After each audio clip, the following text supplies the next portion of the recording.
Possible that we as a country can't do better than this? How is it possible that all we can get is late 70s, early 80s? Please lead us out of the apocalypse. It's not great that we seem to be existing in a gerontocracy in general. Hate those. A what? You know. Jeff Jarvis joins us now. He is a longtime advisor to major media companies. He's a journalism professor at City University of New York. And I wanted to talk to him about many things, but one of them being yesterday's Tucker Carlson news. Thank you, Jeff, for being on with us. So I guess I'm the gerontology segment here. When you have the old guys in, you have the guy with the white hair come in. But thank you. I'm honored to be here. Well, before we get to Tucker Carlson, can you explain to me the question I just asked Pablo, but perhaps less polysyllabically, less highfalutin? Can you explain to us why the hell does America have the leadership it deserves, and why can't America do better than this?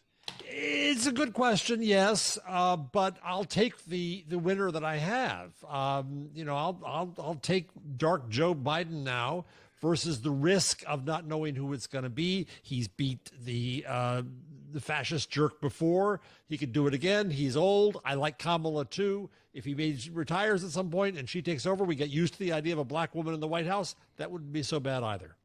Who's we? Because I don't think that the country, the entire country would agree with you on that. There seems to be a real division here that is unmistakable, and more of a division than I thought we had when we started all this nonsense a few years ago.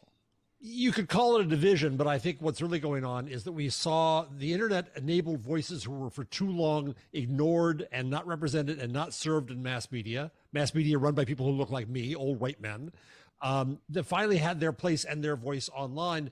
And that is what the old guard, the old white guard of America resented. And Barack Obama winning the presidency brought all that out. Trump gave him permission to be racist in public. So did Fox News. And what I think we really saw was that the internet and Black Lives Matter and such was a reformation, a racial reformation in America. And Trump and January 6th and Fox are the counter-reformation, trying to hold on for dear life to the power that they know they're going to lose and should lose. But Jeff, I do wonder all the time, especially after the midterms, which again have to credit Joe Biden there with steering the ship towards that outcome. But the point being, I always wonder about whether the memes, like it feels like the culture war memes, whether that stuff, that internet stuff is actually translating to electoral results. And if that in fact is the magic of Joe Biden, that he is so not somebody who is swimming and fluent in internet warfare, whereas that seems to be where the Republican Party, has over-indexed. Yeah, I think you're right. I think he floats above it. But at this point, what's abortion but the biggest meme ever? What's racism but I hate to say it, but now it's degraded as a meme. And so if we look at it that way, I think that when it comes to the majority of America, Biden's on the winning side. Knock wood, I'll light a candle. Let's get into the Tucker Carlson portion of this. What does it mean that Tucker Carlson and Don Lemon have hired the same attorney? They're all losers. I don't know. I don't want to put them in the same boat otherwise. I think that the New York Times tried to turn them into a trend today. Cable's in uproar.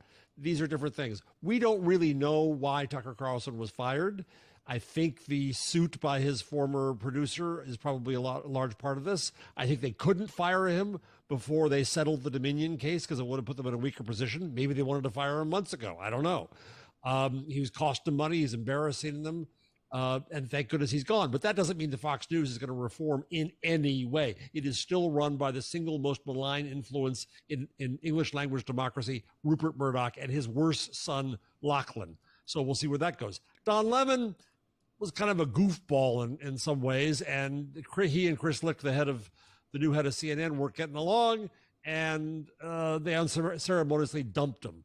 Those are two separate stories, I think. Best guess on what happened with Tucker Carlson. Best guess on whether this came succession style straight from the top. Oh yeah, I think everything comes from the top at Murdoch land. It's Fox News. He's the boss. He's still in charge. Speaking of gerontology, and they said that Lachlan and the president of Fox decided this. No, Rupert called with his gruff voice and said, "It's time to get rid of him." And they did. And, good. I celebrate with everybody else, but something worse will probably go in his place. I don't know what that's going to be. Do you have any guesses about what they could actually do? Well, you're the in that expert time here. slot? I was going to ask you, who do they, because they did this with Glenn Beck, they did it with Bill O'Reilly, they did it with Tucker Carlson. The entity is stronger than the people that it makes. So do you have a best guess? Because I don't have an informed opinion on this. No, I don't. I think Sarah Palin could have been it in time, but she's gone. Brett Hannity Favre could move up. It could be any number of horrible members of Congress today who would quit to take the slot. Who knows? But the other question is, what's next for Tucker? Does he go Glenn Beck and do his own show? Does he follow your example? And you're supporting, I think, about 25 people on the payroll there. So this could be okay. Or does he run for president, which is truly frightening because God knows he could win. Seriously? Well, the same way that Trump could win, in the same insanity of the slave-based. I believe he could win. I believe he could college. win. I'm with Jeff on that. Tucker Carlson's a terrifying candidate. More terrifying than Ron DeSantis, certainly, given the way that DeSantis has campaigned, which is to say incompetently and uncharismatically. Tucker is charismatic to his base. Well, wait a minute. If that's the case, then is this like Trump being indicted, where if that's the play, then this is good for him? Yeah. Oh, absolutely. When you're dealing in the land of paranoia, you need enemies, and Tucker has more enemies now. His old friends and employer are now enemies too. He's already said he hates Trump, so he can go back on that and hate him again. I'm not saying he will win or would win, but I agree he could win in the insane system we have. Has there been anybody with this resume of fired by Fox, fired by CNN, fired by MSNBC? The thing about it is the people have been fired. Oh, the hat trick. Megyn Kelly got fired by 2, right? Or 3. I don't think so. I think he may be the champ. But again, more enemies. Mass media hates me. Mass media can't stand me because I tell the truth about testicles. You got to trust me, says Tucker. He tells the truth about testicles? Well, you remember when he was getting them sunburned and doing that. Oh, that's right. That was the perineum, I think, technically. He's done that now. Use the fancy, educated remember. world. I'll call it balls. Ball sack. That's what he was doing. He said of Trump, "I hate him passionately." That was disclosed in some of the private texts that emerged from the Dominion lawsuit. Do we know how Tucker Carlson feels about Murdoch and his sons? Oh, I think he was sucking up to them because they were the bosses. And as we saw, if they didn't like you, they got rid of you. But now it doesn't matter. Tucker Carlson doesn't believe anything. He is a chameleon. He changes shape and color to the need of the moment for him to get attention and money. And so he loved the Murdochs a week ago. He hates them now. It's nothing to Tucker. Were you surprised by what happened yesterday? Absolutely. I will admit it. I think the worst thing that journalists do is predict things because we're really crappy at it and we're wrong most of the time and it's not our job. But this one, I never would have predicted that they'd get rid of Tucker. That's why I'm thinking that it might be something that we don't know out of the suit. Abby Goldman has, I think, 80 recordings of him. It could be bad stuff, or that could all be the excuse they wanted to get rid of him. He was too much of he had too much power. That's the other way to look at it. Tucker was too successful for the Murdochs. Did you think he was fireable? Anybody in the Murdoch world is. Full disclosure, I worked for them years and years ago when I was the TV critic and TV guide when they still owned that poor little old institution. And it is a seat-of-the-pants Australian macho company where they make decisions like that. They don't have task forces. They don't think things through. They just do it. So, yes, anybody can be fired there. You don't think this results in anything, not even a fraction of appreciable change at Fox? Nothing. No, I don't, because it's still Fox. They'll act like it. They come out with their look at the Dominion case. They managed to get through that. It was worth $750 million not to apologize, to say that they still uphold the standards of journalism, which is bull. No, it just depends on whether or not they're going to be pro-Trump or pro-someone else. The crazy thing that could happen is they could endorse Tucker for president. That's the way they are, too. They are also nihilistic, cynical chameleons. Do you think this nets out, though, Jeff, with Fox News being pulled even further towards the extreme right? Because they're going to have to compete with Tucker, who's going to campaign effectively on the fact that he was too real for the alleged home for real America. I think that's a brilliant point. I think it's exactly right. Where a lot of the commentators are saying, well, now Fox will calm down. No evidence of that at all. I think we looked at the desperation they had through what we learned in Dominion, and they were always afraid of audience being pulled away. You know, people ask, how do we get Fox? What do we do about Fox? Ad boycotts. Doesn't really affect him much, because what really happens is he's part of the bundle in cable. Must carry fees or where they get their money. As long as they stay there, and what cable company is going to have the guts to get rid of them? They continue to make a lot of money, and they can use whoever they want to do that. And so, to be talked about and to get the audience, you're right. They have to go even more extreme, which is what every Republican politician is doing now. They're going as extreme as they can. Who else can we insult? But in the latest budget talks, taking away money from veterans. Veterans used to be sacrosanct, but not to the right anymore. Rapid fire. Let's do top 5 worst Tucker Carlson moments. We have less than a minute left, so we got to do this quickly. Number 5, Jeff. I already used my 5, which is toasted testicles. So I'll say replacement theory is number 5. Number 4 is when January 6th was orderly and sane. Number 3 was vaccination laws are the equivalent of Jim Crow. Number 2 is Tucker saying to Lauren Duca of Teen Vogue that you should stick to thigh-high boots. And number 1 is hit the road, Jack, you're gone, Tucker, for now. The same top 5 as me. Okay. I was surprised you were able to do that so quickly off the top of your head. Last thing, you said we're terrible at predictions. You're terrible at predictions. Percentage of chance Tucker Carlson runs for president? Oh, I think it's now. I'll be eager to hear your panel's views. I think now it's 10%, but the chance that Donald Trump was going to win the presidency was 1%. So I'm scared of even that. Hammer the over. Jeff, thank you for being on with us, sir. Appreciate the time. Thank you. I'm honored.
I should mention that we are coming to you from the Elser Hotel. Everyone here raving about it.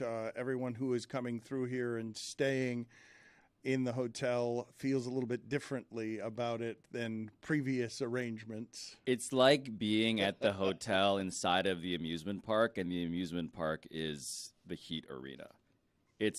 It was the best commute I've ever had to and from an NBA game in my entire life. You walked across the street. Strolled across the street. Not a commute. I mean. Yeah, it's not really a commute. Didn't even have enough time to stroll, probably.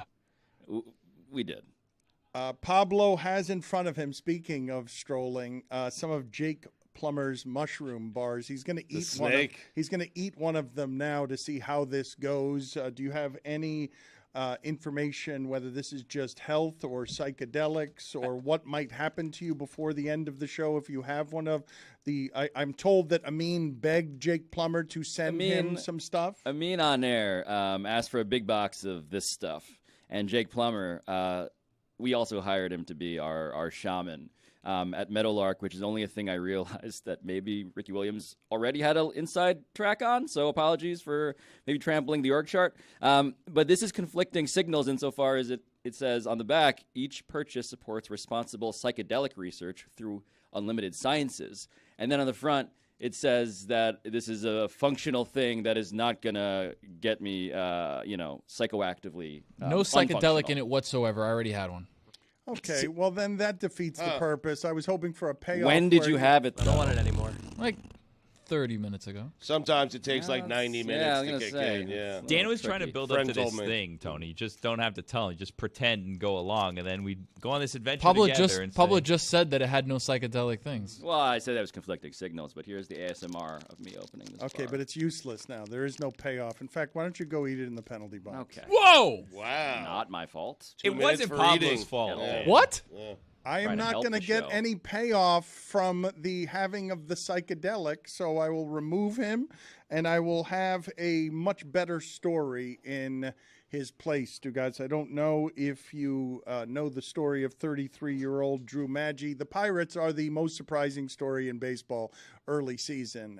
They are somehow, I think it's 9 or 10 games over 500. The Buccos. And Drew Maggi, if you did not see this viral video of his long-winded manager in the minor leagues giving a very long speech that ended with telling Drew Maggi that he is going to the major leagues after 13 years in the minor leagues. It is a fun story. It's the Crash Davis story, Stugotz, because the minor leagues are so tough. We have read recently about finally minor leaguers getting some money, and even that maximum money in AAA is $37,000 a year. So super happy for you, Drew, and thanks for being on with us. Let's just play the video real quick of the long-winded manager surprising Drew Maggi in the clubhouse. Great pleasure that I get to promote my first person to the major leagues, and someone that is tremendously important to this group, and someone that exemplifies grit, a choice to continue to fight for what he wants in life, and a lot of that is having the right perspective. And so, Maggi, we're going to get an opportunity to do out.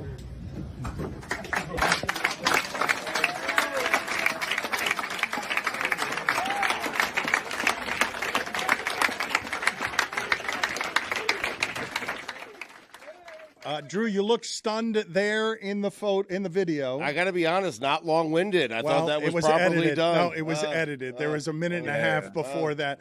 yeah. Drew, did you know he was talking about you when in the build-up to we're going to send someone to the major leagues? I didn't. 13 years in the minor leagues, you hear a lot of those speeches, so never, completely unexpected there. How many years ago did you stop thinking it was about you with those speeches? Probably like 7, 8 years ago.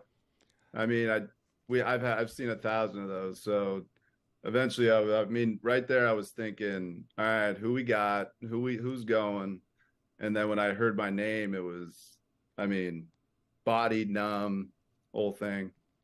Did you think it was going to happen for you, or had you really given up anything that resembled hope on it ever happening?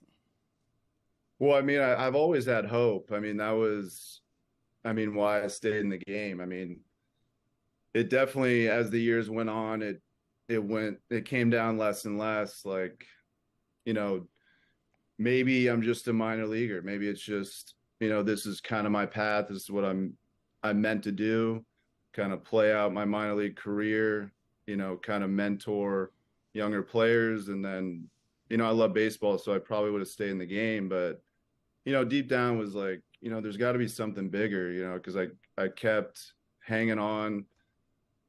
Something crazy would always happen to kind of, get me to play in the season, because there was a lot of seasons where, we had prospects or, a lot of guys in the system that the team wanted to promote. So, I was stuck on the bench a bunch, and, something would happen to where I would get a chance to play, and I would play well enough to, kind of, keep me alive for the next season. So deep down, I had a feeling that, something big's got to come out of this. And, it's crazy. The last 24 hours, 48 hours has been, I mean, I didn't expect any of this. What has it been?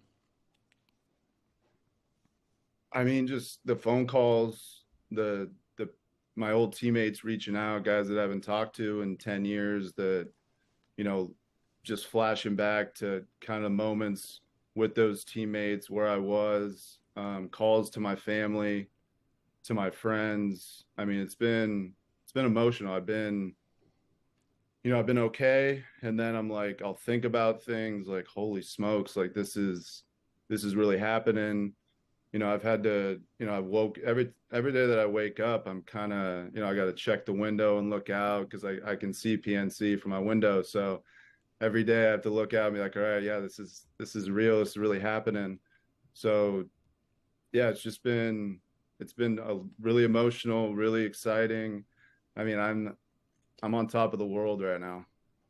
Drew, Crash Davis made it 21 days in the major leagues. What's your over-under?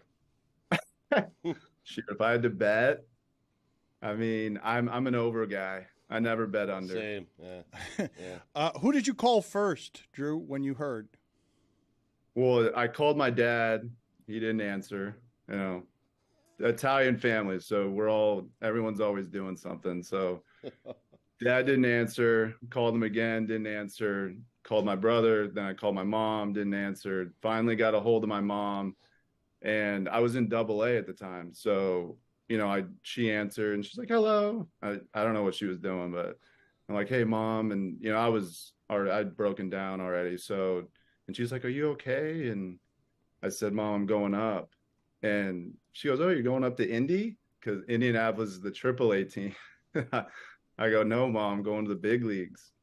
And we had a great moment, and she couldn't believe it. She was freaking out, and so that was special. Who was the most emotional family member? Bo, probably. I mean, Bo's my brother right under me. I have 5 brothers, so he's been. I play with him in college. He played in the minor leagues for 4 years, so he understands how hard it is. And when I saw him on the field 2 days ago, he was flooding. So I was like, geez. So he got me, and he's an emotional guy.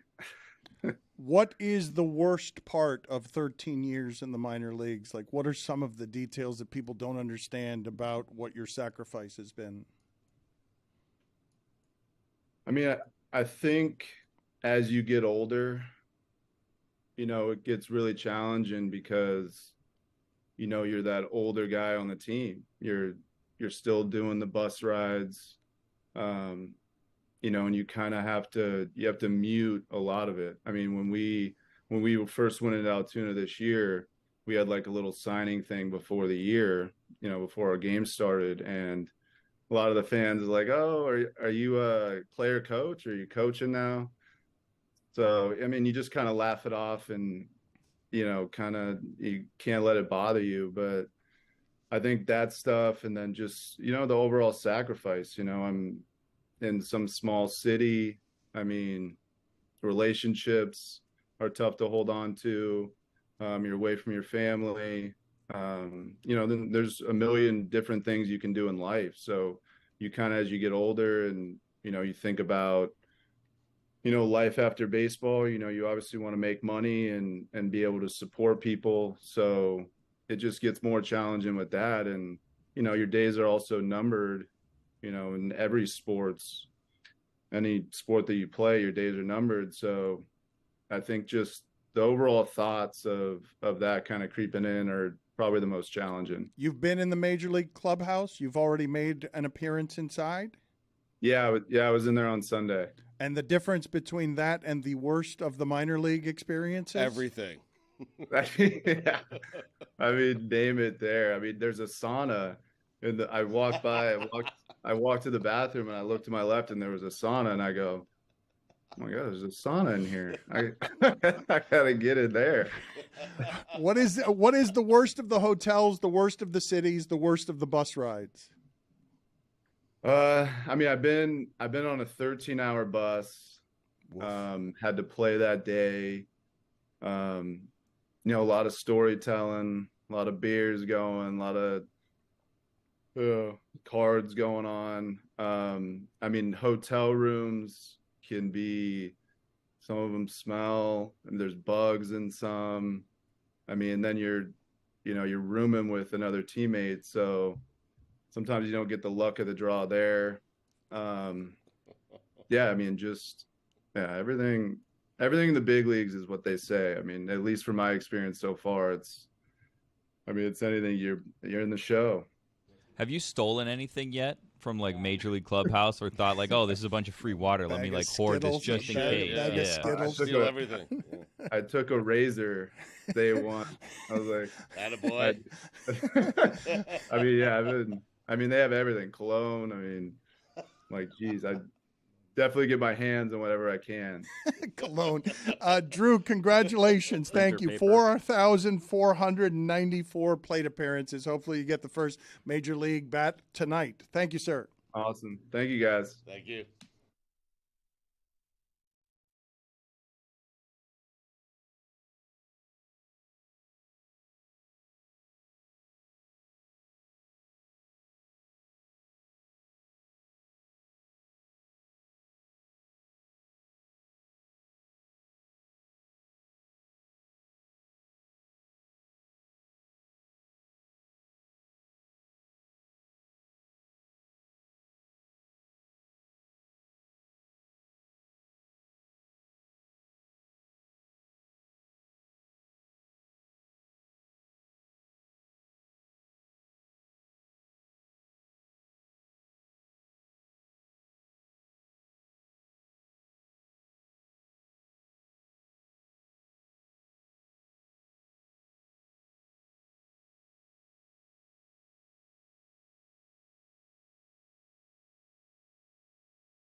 we have some people around here who could kill some joy.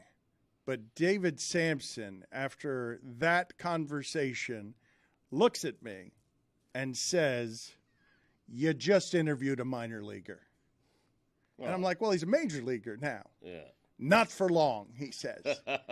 Just puncturing, just coming in strong and puncturing a heartwarming story. He's got a point, though. For He's going to be gone soon. Yeah, but David has no heart. For no good reason. It's a heartwarming. Who doesn't like the story of the guy bugs in hotel rooms, 13-hour bus ride, stealing razors and cologne from a major league clubhouse? I mean, he made himself yawn, Dan. You know that he had been called up before, right? No. Okay. He had been called up But he didn't get before. in a game. He did not get in a game. Right. This is like an Adam Greenberg thing. But B, wow. I would just like to say that when you're sitting out in No your one brand, knows that reference. Who is Adam Greenberg? It's not Who's that? exactly. Billy like and I that. get it. Adam That's it. Greenberg was a Cub that got called up, and like in his first game or one of his first games, he got hit in the head by a pitch by a Marlin, and it essentially ended his career. And then there was a big kind of promotional thing to get him one last at bat, and I think it was in like 2012 or 2013 where things have kind of like the wheels. 2012. The wheels had fallen off of the new Marlins Park at that point. It's like, well, how do we get people there? Let's put this guy on the Today Show and give him one last at bat. And I actually went to the game because it worked on me, and I was like, oh, this is great. And then he like struck out on like. Do you 3 remember who pitches. pitched to him? No, who pitched to The him? guy who won the Cy Young Award when it was the Mets and it was R.A. Dickey. R.A. Dickey threw him 3 straight knuckleballs. And I went up to him after. I said, are you shitting me? 3 straight We knuckleballs. had the biggest media. It was unreal. We had Matt Lauer. Everyone's going crazy. Adam Greenberg's dying for one last at-bat. 44 miles an hour. And there goes knuckleball, strike one. The crowd, we had a big crowd, shockingly true. Relative. And he couldn't even foul one off. It was terrible. And that was it. Then we released him. This is a month into the season. The Pirates are, for whatever reason, they've started well. This isn't a publicity stunt for charity. This is they just signed Brian Reynolds just now to $106 million over 8 years. Number one, number two. I believe they have a player on the bereavement list, which is a temporary list. Right. So you call up a minor leaguer. This is a good story. Bring him up. He's 33. You just pooped on it. You literally pooped on this. They already good brought story. him up. Like, It's- why'd we have him on? I mean, No, he's a great guest. Right. Although I couldn't hear because I was distracted in the waiting room he waiting made for himself 3 yawn. hours. I mean, Oh, wow. 3 hours sitting here. He's tired. He's tired from the whirlwind that has been the last 48 hours. Do you want one of Jake Plummer's mushroom bars? This is great, by the way. They were excellent. A nice little note Yeah. of honey and birdseed. Actually delicious. Are they magically But delicious? no psychedelic. Well, qualities. give me and Tony, It's another 30 minutes. 45 minutes, maybe. David, what did you tackle today on Nothing Personal that nobody else is tackling? It was so long ago that it's hard for me to remember as it's 12:20. Here's my question. Are you complaining that we haven't brought you into No. the game That's early? exactly No. what he's doing. No. Let me be yes. clear what I'm complaining about. You don't have to bring me on ever. Just don't say you are and then not. I did not say I was. The text from you saying be here at 9. Mm-hmm. You will show somebody that text to prove that? Okay. He's just I'm saying, happy don't to ask him have to the come in, conversation. give the appearance that he's going to come on. Nothing personal, Dan. I mean, No, this is not personal. I'm fine. I'm just schwitzy. Oh. Because it's 1,000 degrees. There was no food. I missed the parfait. We need to dose David. We need to clip Yes. David's. Okay. Please. He's busted that thing out a few times in the recent days where he just the dismissive. Okay. I did something on DraftKings and Udoka. That's what I did on Nothing Personal. I reminded people of the story, how I was in somewhere, and Mike and I were on the phone when the issue happened with the Celtics. And the discussion I had this morning is, what is the penalty for off-court issues? Is it a year A.J. Hinch comes back after a year of garbage can and he gets to manage? Alex Cora comes back. But Tillman said it's enough. 1 year for Udoka, and we want you as our coach. And so the question is, what are the morals that owners have when it comes to hiring or bringing back or rehabilitating somebody. And what is the answer? Because he couldn't come back with the Nets. And wasn't he up for the Atlanta job as well? And it was Too soon. It was too radioactive, but a month later or 2 months later, it's not too radioactive? This story, just for the context, nothing set NBA media group chats on fire like the Ime Udoka suspension. It got to the point where, remember, Steven Jackson was like taping videos in his car saying, "We will never see him again. This is so bad. We will never see," or Matt Barnes was doing this. That show was doing the thing that we were all doing privately, which was gossiping and getting to places that were like disturbing. And all of that disturbing has, over time, because maybe our attention is just so hard to keep track of, it has all evaporated to the point where, and now he's coaching the Rockets, and we have no clarity at all about what actually did or did not happen. There's going to be a statement when you hire him. If you're a normal owner, which he may or may not be down there, you have to, when you introduce him, you have to be thinking about the opening press conference. There has to be an amount of rehabilitation. There has to be words that both Udoka and Fertitta is going to say. And it'll be interesting to know what it is, because is he going to come clean? Are we going to hear from Nia, his ex-wife? Well, we've heard from her, and among other things that she has said is she was really mad at the Celtics, at the organization for taking what she believed to be a private family matter and exposing their kids to all of the shame of that. She was, I was surprised to see her go after the Celtics first and foremost publicly. It's important to keep in mind that the person making the decision on suspending Ime Udoka was fundamentally ownership, yes, to David's point, but also Brad Stevens. And so Brad Stevens, who has the most caricature-like sense of right and wrong in the NBA, literally looks like a guy who goes to church every Sunday. That guy, a lot of the background gossip has been around whether Brad Stevens was scandalized by a thing about NBA culture that other parts of the NBA were clearly, evidently, not so scandalized by. This is what got me in trouble last time. Here we go, Mike. It's a Tuesday. Depending on what the actual story is and what we hear. If what we're talking about it was an affair, we don't know. We don't know. We need to know, because all of a sudden he's back with the Rockets, and it would be interesting for me to understand why the Celtics made the decision, why the Nets made the decision. If you recall, well, we're not going to know, though, because the reporting. It's nice that you need to know. It doesn't mean you're going to know. But we've had time to report this, and you would think, given the nature of the scandal and given how public it was, given how important he was seen as being to the Celtics run, you would think that someone would get near the truth, that there wouldn't be a respecting of family privacies here, and we have not gotten that. And furthermore, we had in the middle of that, I don't know if this is necessarily unprecedented, but it's certainly unusual, the Nets wanted to hire him, and Adam Silver said, absolutely not. We're not putting that with Kyrie Irving and everything else, and I haven't seen a commissioner do a lot of that. It's one of the most remarkable smotherings, removing the oxygen from the room of this story such that people just stop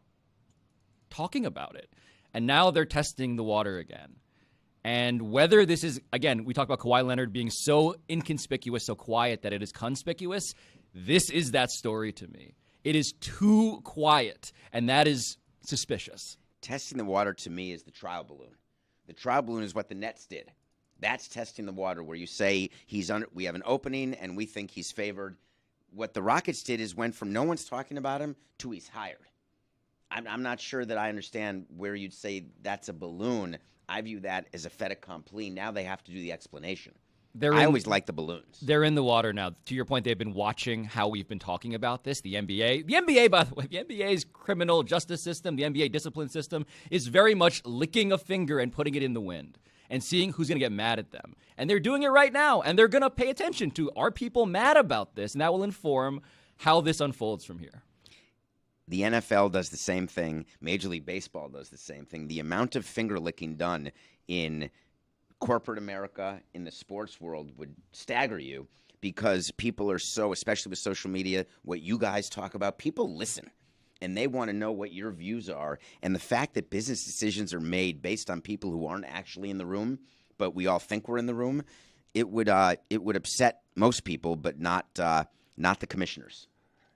Did this start with the NFL deciding that it had an image problem, and Roger Goodell, who has come by great fame and power and a contract that is very lucrative, as part of image cleaning up optics, decided that sports leagues are going to be moral epicenters and make up the rules as they go along in shifting tides and climates that make it so in one case, if he's sent to New Jersey, the commissioner steps in and does something that you don't see a lot in business, where he says, you will not do that. The Nets will not do that to this league. I am not allowing you to hire the personnel you want. I'm taking the power from this owner and his ability to hire who he wants. And then a few months later, it's okay because blank.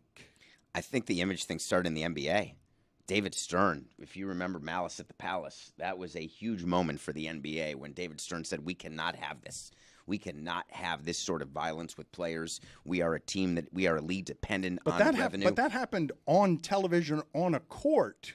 The legislating of moralities is something that I'm not used to sports leagues and commissioners doing before Goodell. The NBA did this to, and people here make fun of me for always beating this drum. They did it to Sam Hinkie, tanking. They talked too much, apparently, allegedly, because they talked to me. They talked too much about tanking, and they deposed Sam Hinkie. They took a general manager out of his job. That is, to me, the lineage for doing his job poorly, puppet though, mastering. but for doing his job poorly. That was not to their view, to their taste. It was poor and it was offensive. But again, this is another argument. I believe that he was actually just being hyper-competitive, but I digress. You are so in the tank for Sam Hinkie, who hasn't. Where is he now? Where is this? You've staunchly defended More him. like Sam Stinky. The mushrooms kicked in yet? You don't want me to book him, Ben?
Stugotz's weekend observations are going to be in the post-game show. Rex Ryan has declared that the New York Jets are Super Bowl contenders, and Dallas Mitchell on Twitter says he has declared this looking like someone put a spray tan on a honey-baked ham.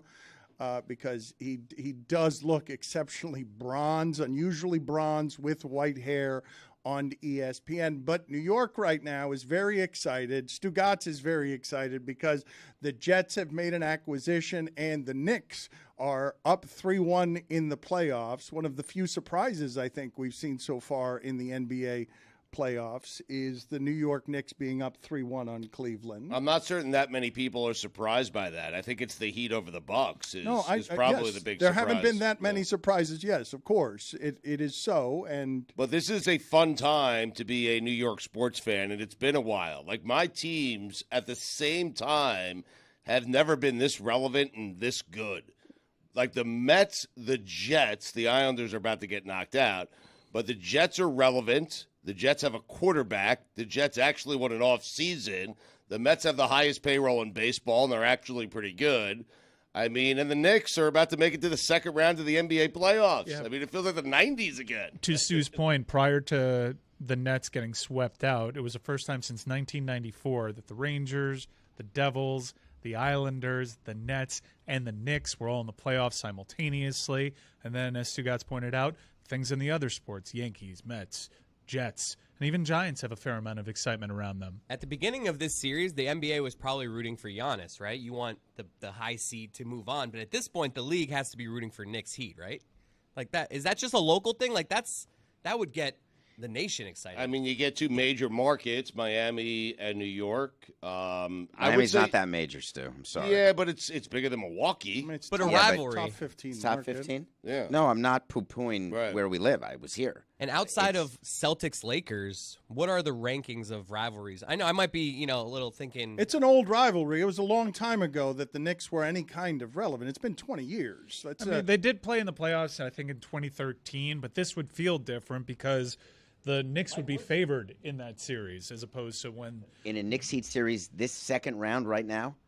And also, that was a first-round series in 2013. No, but today, if the Knicks get past the Cavs and the Heat get past the Bucks, the Knicks would be favored. Oh, I would think it would be even, maybe even a little toward the Heat. But that's why this one's more exciting than the last time the Heat played the Knicks, because that was when we had LeBron and everybody knew the Knicks. That Knicks team was good though. They had Melo, they had Amari Stoudemire. Nobody thought they had a chance. They celebrated with confetti when they avoided the sweep. We are a generation removed. A generation. There are 20-year-olds in New York who have never seen the Knicks matter at anything, which is why they go so crazy in the streets every time they win a playoff game. Mike, we have sound right here, right? Last year they won a playoff series, and so this all started 2 years ago when the Knicks won a playoff game. And we had a spike in COVID again because the Knicks won a playoff game, and people could not contain their elation and their excitement over the Knicks. And Bing Bong TV, which Pablo, as a native New Yorker, can explain, the sensation that was Bing Bong. One of the instrumental characters in Bing Bong TV went very viral with a certain clip. KD, don't you regret not coming to the Knicks? Yeah, look, they show up outside of the Garden on 8th Avenue, and they are the embodiment of what people have mostly joked about, which is that to be good at basketball in Manhattan, New York City, is to be atop the world. And this has been a farce for a very long time, James Dolan being the biggest reason. But after games, and this started really with the Trae Young Hawks thing, I think, that's when it peaked. You would get stuff like this.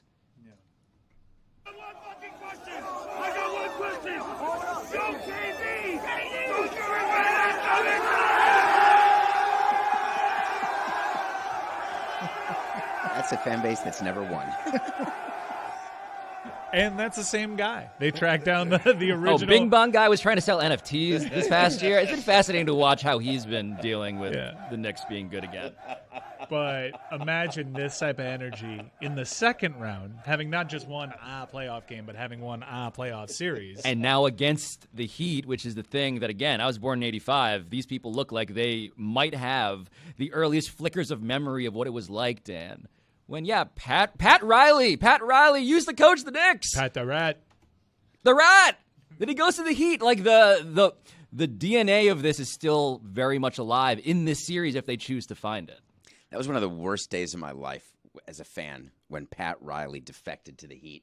I couldn't believe it. I was a New Yorker, and how could anyone from New York... You had a few good years of Jeff Van Gundy, though, right after. Yes, absolutely. I understand, though. He was like Eric Spoelstra before Eric Spoelstra was Eric Spoelstra. He was an assistant, and he came out of, I guess, what you would consider to be potentially sort of nowhere.